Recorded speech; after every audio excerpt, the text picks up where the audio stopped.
ইনজিল শরীফের হাজার হাজার পাণ্ডুলিপির মধ্যে একটি হল প্যাপিরাস 37। প্যাপিরাস 37 হল মূল ইনজিল শরীফের শুরুর দিকের একটি কপি।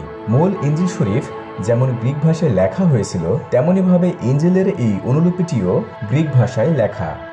এই প্যাপিরাসটি খ্রিস্টাব্দ 3য় শতাব্দীর সময়ের, অর্থাৎ মূল ইনজিলের এই কপিটি আজ থেকে প্রায় 1800 বছর আগে করা হয়েছে। আমরা যদি এই পাণ্ডুলিপিটি বাংলায় অনুবাদ করি, তাহলে এর এক পাশে ইনজিল শরীফের মথি 26 অধ্যায় 19 থেকে 37 এবং অন্য পাশে মথি 26 অধ্যায় 38 থেকে 52 অংশ দেখতে পাবো, যা মূল ইনজিল শরীফের লেখার অনুরূপ।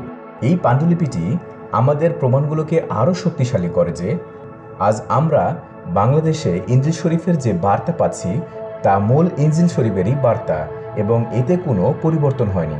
আপনি আরও জানতে চাইলে আমাদের ইউটিউব চ্যানেলটি দেখুন।